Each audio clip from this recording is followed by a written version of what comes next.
আলিফ নামে 18 বছরের ছোট্ট একটা ছেলে, যাকে হামলা করে তার চক্ষুকে অন্ধ করে দেওয়া হয়েছে। বাম চোখে এত জোরে আঘাত করেছে, তার বাম চোখটা চিরতরে অন্ধ হয়ে গেছে। আলিফ নামে ছেলেটি চিরতরে অন্ধ হয়ে গেলেন, তার দৃষ্টি হারিয়ে ফেললেন। আজকে কে তার দৃষ্টি ফিরিয়ে দেবে? যেই ছোট্ট ছেলেটি বাবা মার কষ্ট দেখে সংসার চালানোর জন্য পরিবারের হাল ধরেছিলেন, আজকে সেই আলিফ নামক 24 জুলাই অভ্যুত্থানের বিপ্লবী সেই ছেলেটাকে অন্ধ করে দেওয়া হলো। আজকে তাদের ওপরে হামলা, আবার নতুন করে সেই ভ্যালু ট্রাকের রাজনীতি, ট্রাক আটকিয়ে দিয়ে বিপ্লবীদের আটকে দেওয়ার চেষ্টা। আরে ভাই, দেশ স্বাধীন, আলোচনা সমালোচনা হতেই পারে, পক্ষে হোক বিপক্ষে হোক সমালোচনা সহ্য করতে হবে। এই জন্যই দেশ নতুন করে স্বাধীন করা হয়েছিল। সবাই আপনার পক্ষে বলবে, এটা আপনি কেন ভাবতেছেন? হুজুরের বিরুদ্ধে সমালোচনা হতে পারে, আপনি সরকার আপনার বিরুদ্ধে সমালোচনা হতে পারে, এরই নাম তো গণতন্ত্র। সবাই তো আপনার পক্ষে কথা বলবে না। এই জন্য নতুন করে আবারও ট্রাক আটকে দেবেন, বিপ্লবীদের আটকে দেবেন, চোখ কানা করে বন্ধ করে দেবেন। এই জন্য কি আমরা এই দেশ নতুন করে স্বাধীন করেছিলাম? একটা কথা মনে রাখেন, একটা কথা আছে না আমাদের দেশে, কার ওসিলাই সিন্নি খাইলা মোল্লা চিল্লা না। যেই ছেলেপেলেগুলো জীবন দিয়ে দেশ স্বাধীন করে দিল, আজকে তাদেরকে আমরা শত্রু বানাইয়া তাদের বিরুদ্ধে হামলা করে মামলা করে চক্ষু উঠিয়ে নেওয়া শুরু করে দিয়েছি। মাননীয় প্রধানমন্ত্রীকে বলি, আপনার উচিত ছিল এই যেই ছেলেটির চক্ষু অন্ধ হয়ে গেল, এই আরিফের পাশে দাঁড়িয়ে তার পরিবারের দায়িত্ব নেওয়া। কথা বলে না কেন? নিরপরাধ অসহায় ছেলে, অথচ প্রধানমন্ত্রী মেয়েকে নিয়ে হয়তোবা হলে যে সিনেমা দেখার সময় পায়। অন্ধ হয়ে গেল আলিফ, তার পাশে দাঁড়ানোর তিনি সুযোগ পাচ্ছেন না। কেন তাকে অন্ধ করা হলো? তার চোখ কেন কানা করে দেওয়া হলো? এই ঘাতকদের গ্রেপ্তার করে শাস্তির আওতায় আনা দরকার। কিন্তু দেখা যাচ্ছে যাদের হামলা করে কানা করে অন্ধ করে দেওয়া হলো, আজকে দেখলাম সার্জিস নাসিরউদ্দিন পাটোয়ারি, তাদের বিরুদ্ধেই আবার মামলা করা হয়েছে। আবারও নতুন কায়দায় ওই আওয়ামী স্টাইলে এই দেশে জুলুমের পথে তারা হাঁটা শুরু করে দিলেন। যাদের হামলা করে চোখ কানা করলো, আজকে দেখলাম আবার তাদের বিরুদ্ধেই কি মামলা।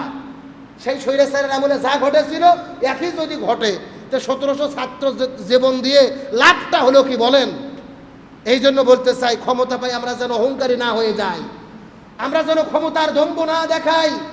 যাদের ওসিলায় আমরা নতুন করে দেশ পেলাম, স্বাধীনতা পেলাম, তাদেরকে হামলা করা, চোখ কানা করে দেওয়া, এটা ইমানদার মুসলমান হিসেবে আমরা কখনোই সমর্থন করতে পারি থেকে 5 নম্বর আয়াতে কারিমা, এটা আল্লাহর পক্ষ থেকে সর্বপ্রথম রাসূলের কাছে এসেছিলেন। আর 2 নম্বর এসেছেন সূরা আল মুদ্দাসসিরের 1 থেকে 5 নম্বর আয়াতে কারিমা। তাহলে আল্লাহ তাআলা সর্বপ্রথম সূরা আলাকের 1 থেকে 5 নম্বর আয়াতে কারিমা কেন নাজিল করেছেন?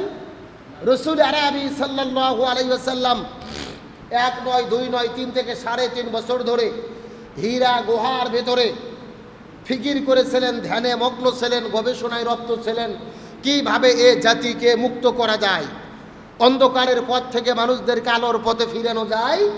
রাসূল আরবি সাল্লাল্লাহু আলাইহি ওয়াসাল্লাম 3.5 বছর গবেষণা করার পরে আল্লাহ তাআলা সূরা আলাকের 1 থেকে 5 নম্বর আয়াত নাযিল করেছেন। চিৎকার করে বলেন সুবহানাল্লাহ।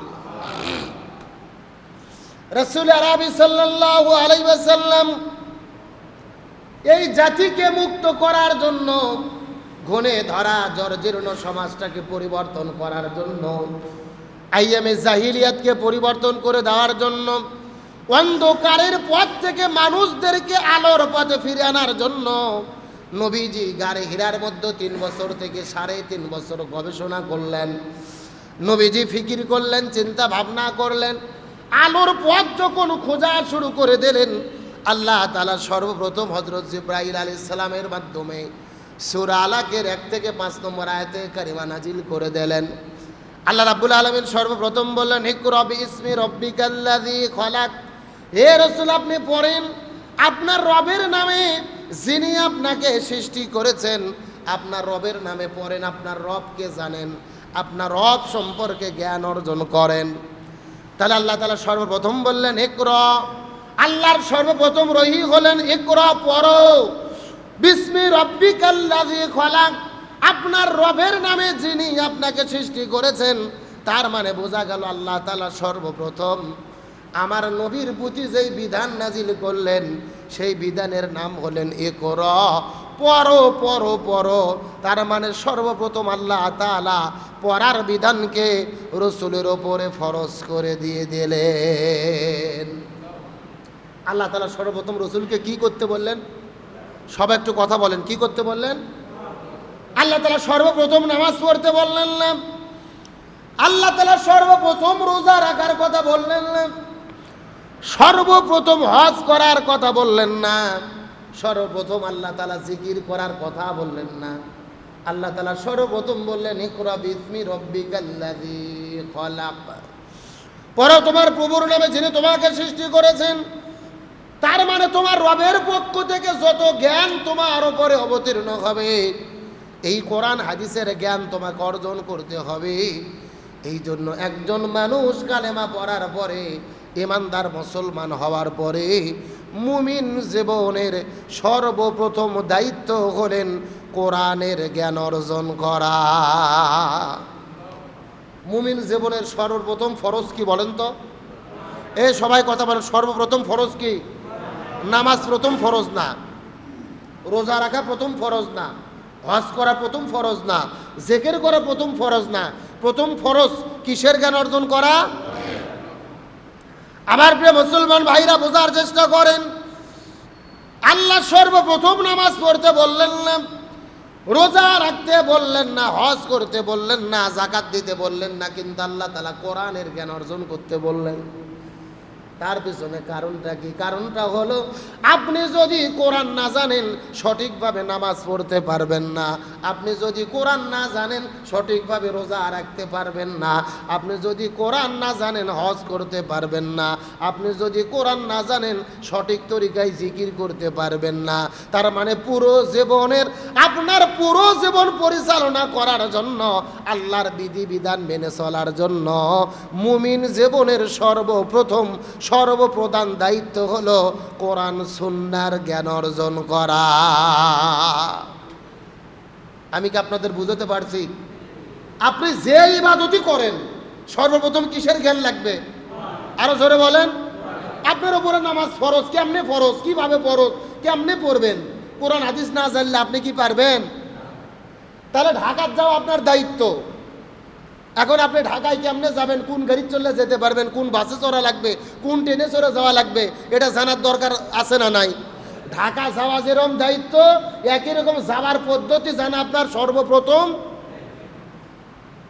নামাজ পড়া দায়িত্ব, রোজা রাখা দায়িত্ব, হজ করা দায়িত্ব, কিন্তু সব ইবাদত করতে গেলে আগে সর্বপ্রথম আপনাকে কোরআনের জ্ঞান অর্জন করতে হবে। এই জন্য আল্লাহ সর্বপ্রথম দায়িত্ব দিলেন কোরআনের জ্ঞান অর্জন করতে হবে। তাহলে ঈমানদার মুমিন জীবনের মুসলমানদের সর্বপ্রথম দায়িত্ব কি? সবাই বলেন আমাদের সর্বপ্রথম দায়িত্ব কি?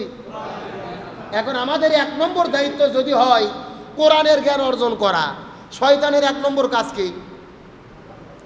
কথা হয় না। শয়তানের 1 নম্বর কাজ কি? হ্যাঁ, এটা ভালো করে বুঝবেন। মুমিনদের জীবনের যেটা 1 নম্বর কাজ, শয়তানেরও জীবনের ওটাই 1 নম্বর কাজ। আমাদের দায়িত্ব কোরআনের জ্ঞান অর্জন করা, আর শয়তানের দায়িত্ব কোরআনের জ্ঞান অর্জন করতে কি দেওয়া? বাধা দেওয়া। যেই জন্য আল্লাহ তাআলা কোরআনুল কারীমের সূরা নাহালের ৯৮ নম্বর আয়াতের মধ্যে আল্লাহ রাব্বুল আলামিন বলেন, ফাইদা করাতাল কোরআন, যখন তোমরা এই কোরআন পড়তে যাবা, ফাস্তাইজ বিল্লাহি মিনাশ শাইতানির রাজিম, তখন তোমরা শয়তানের কাছ থেকে আল্লাহর কাছে আশ্রয় প্রার্থনা করো। কথাটা সুন্দর করে বোঝার চেষ্টা করেন। আপনি যখন নামাজ পড়বেন আউযুবিল্লাহ বলার কোনো দরকার নাই। আপনি যখন রোজা রাখবেন আউযুবিল্লাহ বলে নিয়াত করার কোনো দরকার নাই। আপনি যখন হজ করবেন আপনার আউযুবিল্লাহ বলার কোনো দরকার নাই। কিন্তু আল্লাহর কোরআনেই আল্লাহ তাআলা বাধ্যতামূলক করে দিলেন, ফাইদা করাতাল কোরআন, যখনই তোমরা কোরআন পড়া শুরু করবে, ফাস্তাইজ বিল্লাহি মিনাশ শাইতানির রাজিম, তখন তোমাদেরকে শয়তানের কাছ থেকে আল্লাহর কাছে আশ্রয় প্রার্থনা করতে হবে। সুবহানাল্লাহ বলবেন না? তার মানে বোঝা গেল শয়তান নামাজে যত বাধা না দেয়, রোজা রাখার যত বাধা না দেয়, জিকির করার যত বাধা না দেয়, সবচাইতে বেশি বাধা দেয় মানুষকে কোরআনের জ্ঞান অর্জন করতে। আর এই জন্যই আল্লাহ বললেন যখনই কোরআন পড়তে যাবা তখনই শয়তানের কাছ থেকে কার কাছে আশ্রয় চাবা? মারাত্মক বিষয়। কোন ইবাদতে আল্লাহর কাছে শয়তানের কাছ থেকে আশ্রয় চেতে হয় না, অথচ কোরআন পড়তে গেলে শয়তানের জন্য আল্লাহর কাছে আশ্রয় প্রার্থনা করতে হয়। তার মানে শয়তান মানুষকে সবচেয়ে বেশি ধোঁকা দেয় কোরআনের কাছে যেতে। শয়তান চাই না আপনি কোরআনের কাছে যান, কারণ আপনি কোরআন যদি জানেন পৃথিবীর সব জেনে গেলেন, কোরআন যদি জানেন আপনি আল্লাহকে চিনে গেলেন, কোরআন যদি জানেন আপনি রসুলকে চিনে গেলেন। একজন ব্যক্তি নামাজ পড়তে পড়তে ছাড়তে পারে, রোজা রাখতে রাখতে ছাড়তে পারে, জিকির করতে করতে ছাড়তে পারে, কিন্তু কোরআন একবার প্রকৃতপক্ষে যে বুঝে যাবে আল্লাহ রসুল নামাজ রোজা হজ যাকাত কোনো কিছুই সে ছাড়তে। এজন্য ইমানদার মুসলমান হিসেবে আমাদের সর্বপ্রধান দায়িত্ব কোরআনের জ্ঞান অর্জন করা।